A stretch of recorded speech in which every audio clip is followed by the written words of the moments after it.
Hi friends, good afternoon అండి. అందరికీ Sunday special coriander పుదీనా చికెన్ అయితే రెడీ చేశానండి. ఎలా చేశాను, ఏం చేశాను అన్నది మీ అందరికీ వివరంగా చూపిస్తాను. అయితే ఫస్ట్ నా ఛానల్ ఎవరైనా ఫస్ట్ టైం చూస్తున్నట్టయితే నా ఛానల్ సబ్స్క్రైబ్ చేసుకోండి, లైక్ చేయండి, షేర్ చేయండి. మంచి కలర్ఫుల్ ఉన్న చికెన్ అండి, మీ అందరికీ నచ్చుతుంది. అయితే ఫస్ట్ మిక్సీ జార్లో కొంచెం ఉల్లిపాయ ముక్కలు కట్ చేసుకొని ఒక 2 ఉల్లిపాయలు అయితే తీసుకున్నానండి. ఉల్లిపాయలు కట్ చేసుకొని పెట్టుకున్న తర్వాత వెల్లుల్లి రెమ్మలు కూడా వేసుకొని, అలాగే అల్లం టమాటో ముక్కలు కూడా వేసుకొని, తర్వాత చివరిగా పుదీనా కొత్తిమీర అయితే కడిగేసి చక్కగా ఇందులో మిక్సీలో అయితే వేసుకొని పేస్ట్ అయితే చేసుకున్నానండి. ఇదేంటంటే చాలా టేస్టీగా ఉంటుంది. ఇది మంచి కలర్ఫుల్గా కూడా ఉంటుందండి, తినడానికి టేస్ట్గా ఉంటుంది. అంటే ఎవరైనా నా ఛానల్ ఈ కంటెంట్ బాగుంది అనిపిస్తే తప్పకుండా కామెంట్ అయితే చేయండి ఫ్రెండ్స్. ఈ విధంగా అయితే పేస్ట్ అయితే రెడీ అయిపోయింది. దీన్ని మనం పక్కన పెట్టేసుకొని తర్వాత స్టవ్ ఆన్ చేసుకొని దానిపైన కడాయి అయితే పెట్టుకోవాలండి.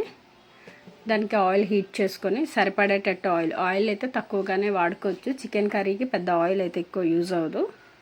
సో ఆయిల్ వేసుకొని హీట్ అయింది అన్నప్పుడు కొంచెం చిన్న చిన్న ముక్కలుగా కట్ చేసుకున్న ఉల్లిపాయ ముక్కలు వేసుకోవాలి. అలాగే 4 పచ్చిమిరపకాయలు చీలికల్లా తీసుకున్నానండి, అవి కూడా యాడ్ చేసుకోవాలి.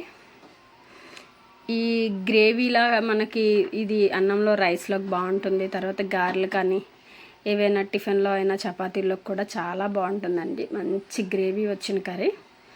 ఇలా పచ్చిమిరపకాయ ముక్కలు ఉల్లిపాయ ముక్కలు వేగిన తర్వాత మనం దీనికి సాల్ట్ యాడ్ చేసుకుంటే బేగా మగ్గుతాయండి.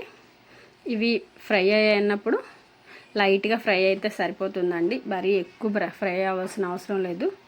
తర్వాత ఇప్పుడు టమాటా ముక్కల్ని కూడా నేను యాడ్ చేసుకున్నాను. టమాటా ముక్కలు ఒక 2 టమాటాలు అయితే తీసుకున్నానండి.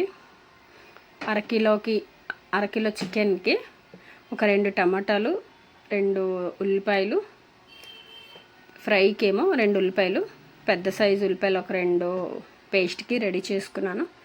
ఇలా చక్కగా ఫ్రై చేసుకొని దీనికి ఫ్రై అవుతున్నప్పుడు మనం కొంచెం పసుపు అయితే యాడ్ చేసుకోవాలండి. పసుపు అనేది వేసుకుంటే నీచు వాసన అనేది రాదు. మనం ఎంత కడిగి పెట్టుకున్నా చిన్న స్మెల్ అనేది వస్తుంది కదా. 1 స్పూన్ పసుపు వేసుకున్నాను. అలాగే గరం మసాలా పౌడర్ కూడా, మసాలాలు కూడా నేను ఎక్కువ ఏం వాడలేదండి, లైట్గానే వాడుకున్నాను.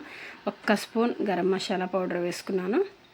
అలానే కారం, సాల్ట్ యాడ్ చేసుకొని బాగా ఇదైతే ఫ్రై చేసుకోవాలండి. కారం దీంట్లో ఫ్రై అయితే పచ్చివాసన అనేది రాకుండా ఉంటుంది. మన టేస్ట్కి తగ్గట్టు కారం, ఉప్పు అనేది మన ఇష్టం అండి. కొంచెం చికెన్లో అనేసరికి కొంచెం ఘాటుగా ఉండకుండా టేస్టీగా ఉండేలాగా మసాలాలు అవన్నీ ఘాటుగా అవసరం లేదు. కారం, ఉప్పు కరెక్ట్గా సరిపోతే మనకి చికెన్ కర్రీ అనేది బాగుంటుంది. అల్లం వెల్లుల్లి పేస్ట్ అనేది మన ఇష్టం. ఇప్పుడు ఇలా ఫ్రై అయిన తర్వాత చూడండి, ఇలా డీప్గా ఫ్రై అయ్యింది కదా. ఇప్పుడు నేను చిల్లీ సాసు, సోయా సాస్ అయితే యాడ్ చేసుకున్నానండి. సోయా సాస్, చిల్లీ సాస్ చాలా టేస్ట్గా ఉంటుంది. ఇదిగో సోయా సాస్ అండి, మనకి 1 స్పూన్ ఇలా సరిపోతుంది. స్పూన్ సోయా సాస్, అలానే 1 స్పూన్ చిల్లీ సాస్ వేసుకున్నాను. ఈ విధంగా వేసుకొని ఇది కూడా బాగా ఫ్రై చేసుకోవాలండి. ఈలోగా చికెన్ నీట్గా కడిగి పెట్టేసుకున్నాను. చికెన్ నీట్గా కడిగి పెట్టేసుకొని ఇది ఫ్రై అవుతున్నప్పుడు మనం చికెన్ని బాగా వేసుకోవాలన్నమాట.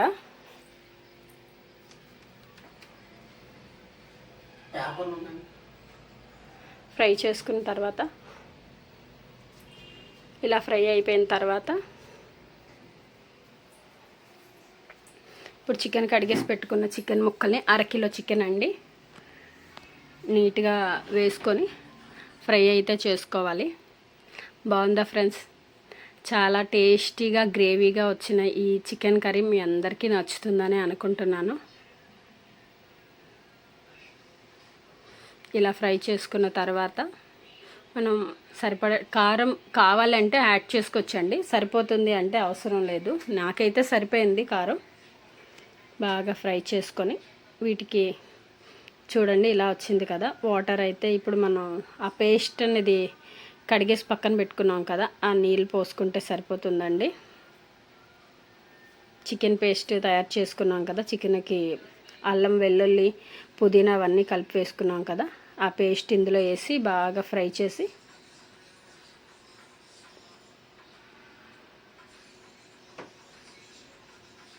ఇలా కలుపుకోవాలండి.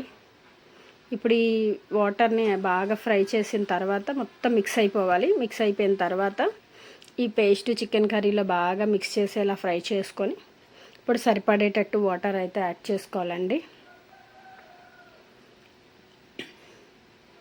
చూడు, ఇలా ఈ మాత్రం వాటర్ వేసుకున్న తర్వాత చికెన్ చాలా బేగా కుక్ అయిపోద్ది కదా. కుక్ అయిపోయిన వాటర్ని ఇలా కుక్ అయిపోయిన తర్వాత వాటర్ అంతా వేసిన తర్వాత మనం బాగా మొత్తం కూర అంతా కలిపేసి దానికి మూత పెట్టాలండి. దగ్గరగా ఉడికేలాగా మూత పెట్టుకోవాలి. చికెన్ గ్రేవీ అన్నది ముక్కలకి అంతా పట్టేలాగా అయితే ఉడకనివ్వాలండి. మంచి మంచి వీడియోస్ సపోర్ట్ చేయాలని, వీడియోస్ అయితే చాలా బాగుంటున్నాయి, మీరు అందరూ సపోర్ట్ చేయాలని చూస్తున్నాను. అయితే ఇప్పుడు కూర అయితే రెడీ అయింది కదా. ఇప్పుడు మూత పెట్టేసుకున్న తర్వాత బాగా దగ్గరగా ఎగిరింది కదా. ఇప్పుడు నేను కొంచెం పెరుగునైతే యాడ్ చేసుకుంటున్నాను ఫ్రెండ్స్. ఈ 1 కప్పు పెరుగు అయితే తీసుకున్నానండి. బాగా కూర అయితే ఎగిరింది, ముక్కంతా ఉడికింది. దించే ముందు మనం పెరుగు యాడ్ చేసుకుంటే సరిపోద్ది. అది కొంచెం టేస్ట్ చాలా బాగుంటుందండి. పెరుగు వేసుకుంటే చికెన్కి పెరుగుకి చాలా బాగా సెట్ అవుతుంది. 1 కప్పు పెరుగు వేసుకొని కూర అంతా బాగా కలిపేయాలి. కలిపేసిన తర్వాత దించే ముందు మాత్రమే ఈ ప్రాసెస్ అనేది చేయాలండి. బాగుందా? ఇలా కలపాలి. ఈ కలిపిన కూర అంతా చక్కగా మళ్ళీ మూత పెట్టేసుకొని మనం బౌల్లోకి సర్వ్ చేసుకోవడమే. స్టవ్ ఆఫ్ చేసేసుకోవడమే. కూర అంతా రెడీ అయిపోయింది ఫ్రెండ్స్. ఈ కూరని మీ అందరికీ నచ్చిందనే అనుకుంటున్నాను. నచ్చితే మీ అందరూ కామెంట్ చేయండి. బాగుంది, బాగలేదు వీడియో అన్నది మీరు కామెంట్ చేస్తేనే మాకు అనేది తెలుస్తుంది. ఏ మిస్టేక్ ఉన్నా మిస్టేక్ లేకపోయినా మీరు చెప్పే విధానం బట్టి మాకు తెలుస్తుంది. ఇలా బౌల్లో సర్వ్ చేసుకొని మనం కర్రీస్లో కానీ రైస్లో కానీ, ఈ కర్రీని రైస్లో కానీ చపాతీలో కానీ బటర్ నాన్ అలా ఏదైనా సరే ముంచుకొని తింటే చాలా బాగుంటుంది. మీ అందరికీ వీడియో నచ్చిందా? నచ్చితే లైక్ చేయండి. మళ్ళీ ఇంకొక నెక్స్ట్ వీడియోలో కలుద్దాం ఫ్రెండ్స్. నెక్స్ట్ లాస్ట్లో కొంచెం కొత్తిమీర అనేది గార్నిష్ చేసుకొని సర్వ్ చేసుకుంటే అయిపోయిందండి. కమ్మనైన కొరియాండర్ పుదీనా చికెన్ కర్రీ అందరికీ నచ్చే ఉంటుంది. నాకైతే నచ్చింది. మళ్ళీ నెక్స్ట్ వీడియోలో కలుద్దాం. బాయ్.